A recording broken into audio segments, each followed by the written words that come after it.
اچھا، فتنے کو ہم کس طرح ڈیفائن کریں گے؟ ہم یہ دیکھتے ہیں کہ آج کل کے دور میں کوئی بھی عمومی رائج بات پہ کوئی بھی اگر کوئی دوسری ذرا سی ڈفرینس آف اوپینین آئے تو ایک دم اس کو کہہ دیتے ہیں کہ نہیں آپ کس طریقے سے ڈیفائن کریں گے؟ فتنہ کب ہوتا ہے؟ ایسی وسیع لاچاری کو کی اسٹیٹ کو کہتے ہیں کہ جب انسان اس قابل نہ رہے کہ سوائے غلطی کے یا کم غلطی کے دو چوائسیز ہم بہت بڑی غلطی کرنی ہو یا چھوٹی غلطی کرنی ہو، وہ بڑا گناہ کرنا پڑے اپنی جان بچانے کے لیے یا ایمان بچانے کے لیے، یا چھوٹا گناہ کرنا، ثواب کی کوئی وہی نہ ہو، آپشن ہی نہ ہو آپ کے پاس، اس کو فتنہ کہتے ہیں اسٹیٹ کو، کہ کوئی نہ کوئی نقصان، بڑا نقصان یا چھوٹے نقصان کے بیچ میں سے آپشن مل رہی ہے آپ کو.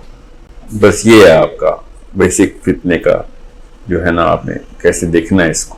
اب جب کوئی کہتا ہے نا کہ غامدی صاحب نیا فتنہ آ گیا تو مودودی ایک فتنہ تھا اور ہے، میں آپ کے آبی کے نام لوں پھر لوگ سمجھیں گے خیر غامدی صاحب تو ابھی بھی ہیں.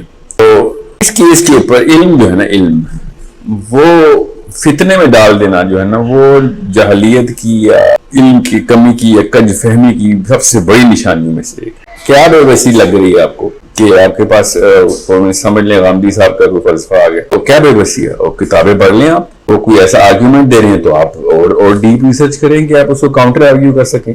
کوئی زبردستی تھوڑی ہے، کسی نے کیا زبردستی کرنی ہے آپ کے اوپر. یہ کہیں کہ جی وہ عام عوام کو فتنے میں ڈال رہے ہیں تو پھر عام عوام کو آپ فتنے سے علم کے تھرو نکالیں یا ان سے ایک فرد کے طور پہ اس بندے کو چاہیے کتابیں پڑھ کے خود ہی نکل آئے غامدی صاحب کے فتنے سے، یا جس کو بھی فتنہ کہتے ہیں مودودی صاحب کے فتنے سے.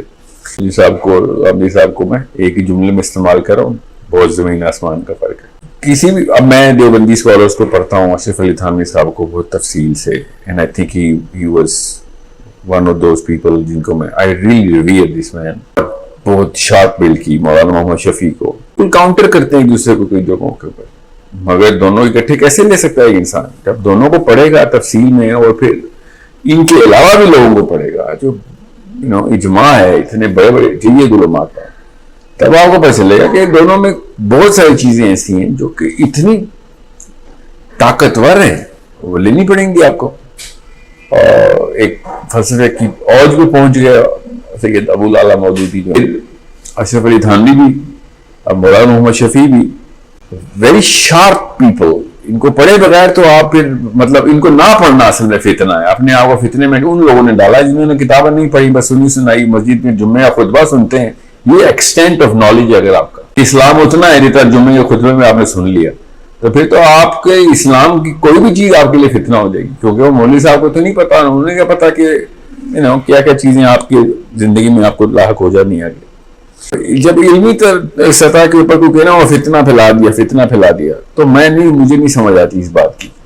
متزلہ کا فتنہ تھا ایک، جنہوں نے ایک زبردستی خلیفہ کے دربار کو استعمال کر کے متزلہ کا فتنہ پھیلایا تھا، ورنہ متزلہ فتنہ تو نہیں تھا. اگر مامون رشید نہ ہوتا تو فتنہ ہی نہیں تھا متزلہ کا. عام بندہ گلی محلے میں چوبارے پہ کھڑا ہو کے نعرے مار رہا، بے شک اسلام کے خلاف وہ فتنہ تھوڑی.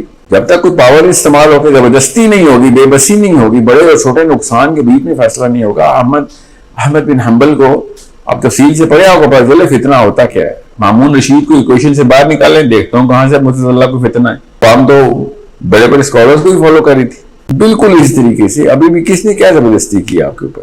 اصل میں تو فتنہ امریکہ ہے، اصل میں فتنہ اسرائیل ہے، اصل میں فتنہ ہماری یہ پارلیمنٹ ہاؤس ہے. یہ اصلی فتنہ، یہ غامدی اور مودودی کو فتنہ بنا کے بیٹھے ہوئے. کیا زبردستی کرتے ہیں لوگ؟